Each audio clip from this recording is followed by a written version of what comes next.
इसलिए supreme court में बहस के दरमियान वो शख्स जो आसमानी किताब पढ़ के आया है, वो ये कहता है कि भगवान रामचंद्र जी यहां पैदा हुए तो उनकी डेट ऑफ बर्थ का सर्टिफिकेट लाओ। ये हंसने की बात नहीं है मेरे भाई लोगों।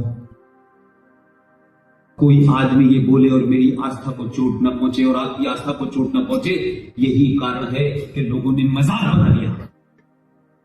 मजाक बन गया इस देश के अंदर। कोई रामचंद्र जी का जन्म की डेट पूछ रहा है, कोई रामचंद्र जी के वंशजों के बारे में पूछ रहा है, कोई उनके अस्तित्व के बारे में पूछ रहा है, कोई काल्पनिक पूछ रहा है, क्योंकि हमने ये इजाजत दे दी। और उनको जिनसे हमने ये नहीं पूछा कि मोहम्मद साहब की तीसरी बीवी का डेट ऑफ बर्थ सर्टिफिकेट क्या था, 13 शादियों का कोई मैरिज सर्टिफिकेट है उनके पास, हमने नहीं पूछा, क्योंकि हम एक आदर्श समाज के लोग हैं। यह आदर्शवाद जब तक ठीक है जब समाज आदर्श होता है। जब आपका सामना लुटेरों से, दंगाइयों से, बलात्कारियों से हो, तो आदर्श की चादर से और आदर्श के हथियार से आप उन्हें नहीं हरा सकते। इस तरीके की सत्ता आपकी 70 साल से काम कर रही थी, तो मैं कैसे मानूं कि यह देश आजाद था? किस बात का जश्न में मनाऊं? इसी देश के संविधान के तहत 2 कानून चल रहे हैं। यह दुनिया का पहला ऐसा देश है जहां मेजॉरिटी हाथ जोड़ के सरकारों से कहती है कि हमें समान नागरिक कानून चाहिए, हमें समान अधिकार चाहिए। ये मैंने कहीं दुनिया में नहीं सुना। जो माइक्रोस्कोपिक माइनॉरिटी होती है, जो नंबर 2 या नंबर 3 की माइनॉरिटी होती है, ये डिमांड उसकी तरफ से आती है कि हमें समान अधिकार चाहिए, लेकिन मेजॉरिटी मांग रही है, उसको नहीं दे रहे, क्योंकि माइनॉरिटी को लगता है कि समान अधिकार मिलने से न मिलने में ही हमारा फायदा है। हमें जो अधिकार माइनॉरिटी के रूप में मिले हुए हैं वो तो मेजॉरिटी से भी ज्यादा खतरनाक है, लिहाजा वो खोना नहीं चाहते। उनके दबाव में आपको समान अधिकार नहीं मिलने वाले। हेलो दोस्तों, अभी ज़्यादा समय नहीं बीता है जब राम सेतु यानी कि जो भारत और लंका के बीच एक सेतु का निर्माण भगवान राम व उनकी वानर सेना द्वारा किया गया था, उस पर एक सरकार सवाल उठा रही थी कि वह सेतु राम सेतु काल्पनिक है। यहाँ तक कि सोनिया सरकार के सिपाहसालारों ने उस समय यहाँ तक कहा था कि राम स्वयं काल्पनिक पात्र हैं। अब आप देखिए कि दूसरी ओर नासा यानी अमेरिका की जो एजेंसी है, उसने अपने सैटेलाइट चित्रों से अध्ययन के बाद कहा कि जो राम सेतु है, भारत और लंका के बीच बना सेतु है, वो प्राकृतिक नहीं है और प्राचीन है और उसका बाकायदे निर्माण किया गया था। अब इस मामले में सोनिया सरकार के लोगों की क्या मंशा काम कर रही थी आप जानते हो। वह थी दिखावे का सेकुलरिज्म, दिखावे का तुष्टीकरण और सनातन के आदर्शों, प्रतीकों, मूल्यों और विश्वासों की उपेक्षा, अवहेलना और उपहास। हमारी खामोशी और उदासीनता के चलते क्या क्या खेल इन लोगों ने किए, कथित सेकुलरों ने किए। आइए सुनते हैं पुष्पेंद्र कुलशेठ जी से। उस राज्य के मुख्यमंत्री ने 2012 में अपना मैनिफेस्टो जारी किया और उस मैनिफेस्टो में लिखा कि हम पावर में आएंगे तो जो मुसलमान आतंकवादी जेल में बंद है हम उन्हें छोड़ देंगे। यह सेकुलरिज्म था। ये बात अलग है कि वो एक बार आने के बाद फिर कभी नहीं है। ये घटनाएं मैं इसलिए आपके सामने रख रहा हूं कि आप जब कुछ चीज की चर्चा नहीं करते तो लोग आपको समझते हैं कि आपको याद रहेगी। साध्वी प्रज्ञा के ऊपर सवाल उठाने वाले लोग, उन्हीं लोगों से पूछता हूं मैं। कोयम्बटूर बम धमाकों के अंदर 53 लोगों की, हिंदुओं की हत्याएं हुई थी। 53 लोग मारे गए थे कोयम्बटूर के अंदर। उस धमाकों का मास्टरमाइंड अब्दुल नजीर मदनी जेल में है, चार्जेस प्रूफ हो चुके हैं। लेकिन सेकुलरिज्म की पराकाष्ठा देखिए।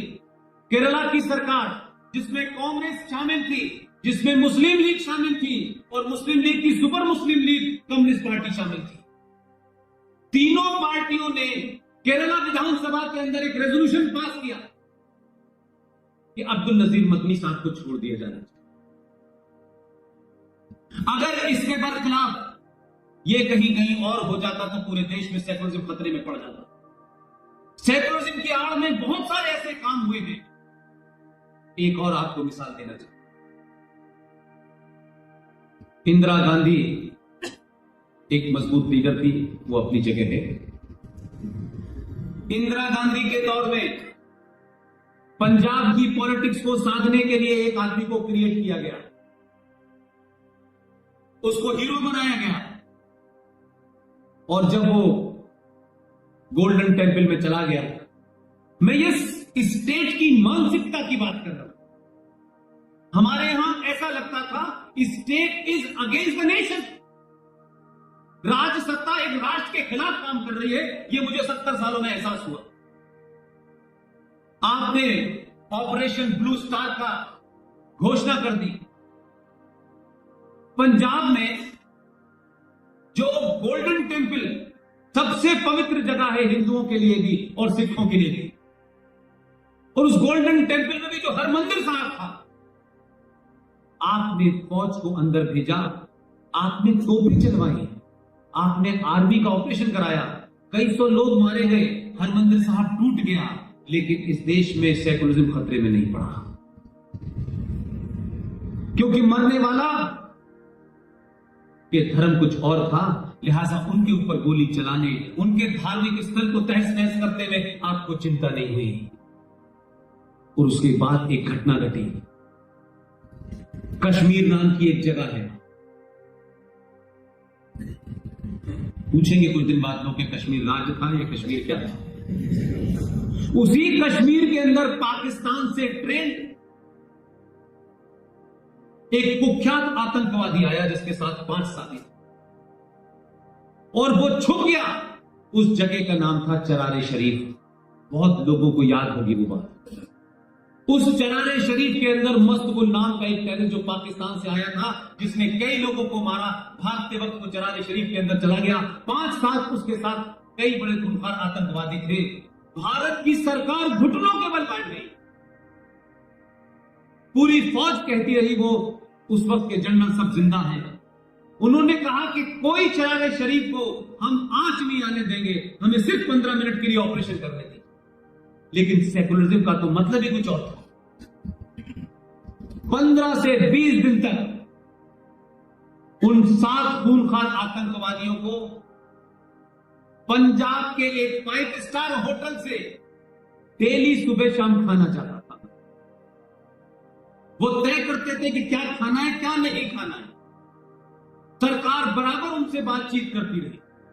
आखिर में उस वक्त की राज सत्ता ने आर्मी की बात नहीं मानी। चरारे शरीफ पे कुछ हो जाएगा तो कुछ लोग नाराज हो जाएंगे, और वो नाराज हो जाएंगे तो देश टूट जाए। ये डर आपकी सत्ताओं ने बनाया। 25 दिन के बाद 2-2 वक्त 3-3 वक्त भारत सरकार के मेहमान रहने के बाद उनकी शर्त मानी गई। मस्तगुल हवा में AK-47 चलाता हुआ अपने 5 साथियों के साथ भारत की आर्मी के सामने पाकिस्तान चला गया। ये था सेकुलरिज्म।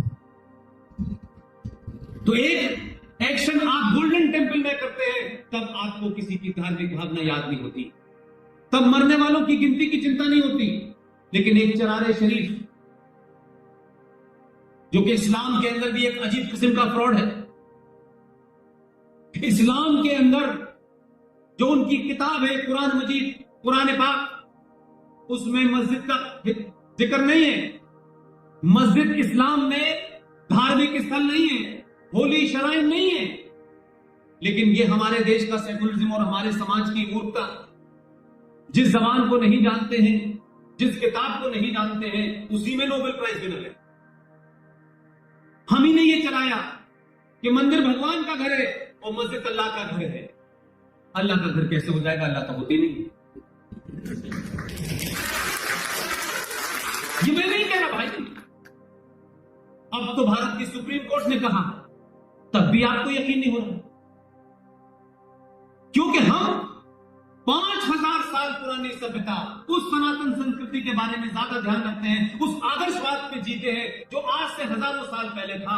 लेकिन आप नहीं बदले, लेकिन कुछ लोग बदल गए। लिहाजा आप लगातार चोट खाते रहे। 700 साल गुलामी का यही कारण रहा।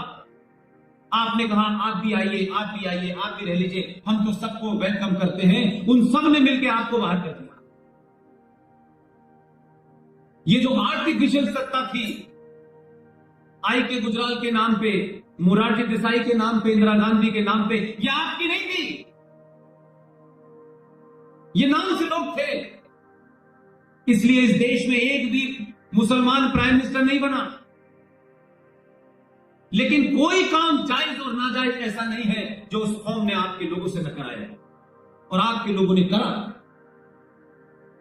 यहां तक भी नहीं अपील किया कि भाई हिंदुस्तान के मुसलमानों को ही अपील करना है। उन्होंने कहा कि नहीं, हम नहीं चाहते हैं, हमारी मान्यता है, हमारे कुरान का कहना है, हमारी किताब कहती है कि यहूदियों से हमारा झगड़ा है, तो इजराइल के साथ संबंध मत रखना।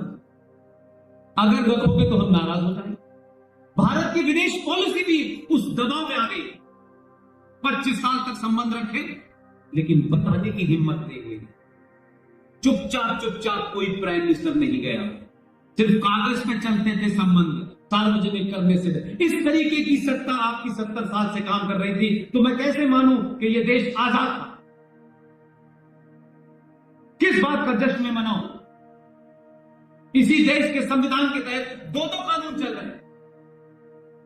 यह दुनिया का पहला ऐसा देश है जहां मेजॉरिटी हाथ जोड़ के सरकारों से कहती है कि हमें समान नागरिक कानून चाहिए, हमें समान अधिकार चाहिए। ये मैंने कहीं दुनिया में नहीं सुना। जो माइक्रोस्कोपिक माइनॉरिटी होती है, जो नंबर 2 या नंबर 3 की माइनॉरिटी होती है, ये डिमांड उसकी तरफ से आती है कि हमें समान अधिकार चाहिए, लेकिन मेजॉरिटी मांग रही है, उसको नहीं दे रहे, क्योंकि माइनॉरिटी को लगता है कि समान अधिकार मिलने से न मिलने में ही हमारा फायदा है। हमें जो अधिकार माइनॉरिटी के रूप में मिले हुए हैं वो तो मेजॉरिटी से भी ज्यादा खतरनाक है, लिहाजा वो खोना नहीं चाहते। उनके दबाव में आपको समान अधिकार नहीं मिलने वाले। आपने जम्मू कश्मीर बसा दिया, जम्मू कश्मीर बस गया, संविधान भी बन गया, तमाम सारी चीजें होती रही, लेकिन पूरे भारत के अंदर 5000 कश्मीर बन चुके। 5000 कश्मीर ऐसे हैं जहां भारत की सत्ता नहीं चलती, जहां बोली हो जाती है आपकी सत्ता। और आप इसी तरीके के पस मंजर में जब जीते हैं, तो कैसे इस देश की जुडिशरी, इस देश के तमाम इंस्टीट्यूशंस आपके खिलाफ काम कैसे करते थे? क्योंकि मुझे ऐसा लगता है कि अगर ये समाज जो कुछ पहली बार बाहर आया, अभी बहुत मुश्किल से हल्के से उल्टे हाथ से बटन दबाया है, हल्का सा आपने एहसास किया है कि बहुत दिन हो गए कोई हमारे कंधे पे जबरदस्ती हाथ रखा हुआ है, आपने सिर्फ हाथ हटाया कि भाई अपना हाथ हटा लो। 70 साल से आपके हाथ से बोझ चल गए। वो कहते हैं आप इंटॉलरेंट हो गए। मतलब हम ये कहें कि हम आपका बोझ ढोते ढोते इस सेकुलरिज्म की अर्थी को कंधे पे उठाते उठाते हमारी खुद अर्थी निकल गई है, अब इसको बंद कर दो। लोग कहते हैं आप इंटॉलरेंट हो गए। अगर ये देश को बचाने के लिए इंटॉलरेंट होना पड़े तो पूरे राष्ट्र को इंटॉलरेंट हो जाना चाहिए। मैं कोई पॉलिटिकल करेक्टनेस की कतई बात नहीं करता। किसको बुरा लगेगा, किसको अच्छा लगेगा, मुझे मतलब नहीं है। मुझे सिर्फ समाज से मतलब, क्योंकि आप इंटॉलरेंट नहीं थे, इसलिए इस देश की सुप्रीम कोर्ट ये पूछती है। इसलिए सुप्रीम कोर्ट में बहस के दरमियान वो शख्स जो आसमानी किताब पढ़ के आया है, वो ये कहता है कि भगवान रामचंद्र जी यहां पैदा हुए तो उनकी डेट ऑफ बर्थ का सर्टिफिकेट लाओ। ये हंसने की बात नहीं है मेरे भाई लोगों। कोई आदमी ये बोले और मेरी आस्था को चोट न पहुंचे और आपकी आस्था को चोट न पहुंचे, यही कारण है कि लोगों ने मजाक बना लिया। मजाक बन गया इस देश के अंदर। कोई रामचंद्र जी का जन्म की डेट पूछ रहा है, कोई रामचंद्र जी के वंशजों के बारे में पूछ रहा है, कोई उनके अस्तित्व के बारे में पूछ रहा है, कोई काल्पनिक पूछ रहा है, क्योंकि हमने ये इजाजत दे दी। और उनको जिनसे हमने ये नहीं पूछा कि मोहम्मद साहब की तीसरी बीवी का डेट ऑफ बर्थ सर्टिफिकेट क्या था,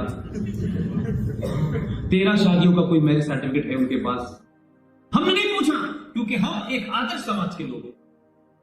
यह आदर्शवाद जब तक ठीक है जब समाज आदर्श होता है। जब आपका सामना लुटेरों से, दंगाइयों से, बलात्कारियों से हो, तो आदर्श की चादर से और आदर्श के हथियार से आप उन्हें नहीं हरा सकते। दोस्तों, संसार का एक नियम है कि कुछ चीज़ों पर हमें हमेशा ध्यान रखना होता है। उनके प्रति जो हमारे दायित्व है, हमारी उदासीनता बहुत महंगी साबित हो सकती है। जैसा कि आपने देखा कि हम जब से अपने राष्ट्र की रक्षा के लिए संयोजित और संगठित विकल्प से उदासीन हुए, जब से हमने शस्त्र रख दिए, जब से हम जरूरत से ज़्यादा आदर्शवादी हो गए, जब से हम जरूरत से ज़्यादा भाग्यवादी हो गए, जब से हम जरूरत से ज़्यादा दयालु हो गए और जब से हम अंतहीन अंधविश्वास लोगों पर, व्यक्तियों पर, नेताओं पर करने लगे, तो हम सनातनी हिंदू कुछ पर्वत के उस पार, जो आज का अफगानिस्तान है, वहाँ से लेकर सिकुड़कर आधे पंजाब तक पहुँच चुके हैं। पूरब में रंगून से सिकुड़कर बीच में बांग्लादेश भी खोकर आधा बांग्लादेश यानी कि वर्तमान बंगाल, जो कि करीब आधे से अधिक वर्तमान बांग्लादेश यानी पूर्वी पाकिस्तान में है, चला गया। सिमटते सिमटते हम इतना सिमटे, इतने पलायनवादी होते चले गए कि हमारे गलियों में, घरों में, कई मोहल्लों में, कई शहरों में गुपचुप तरीके से कश्मीर बनने लगे। घर मकान प्रॉपर्टी ही क्यों, हमारी बहू बेटियों तक को निशाना बनाया जाने लगा।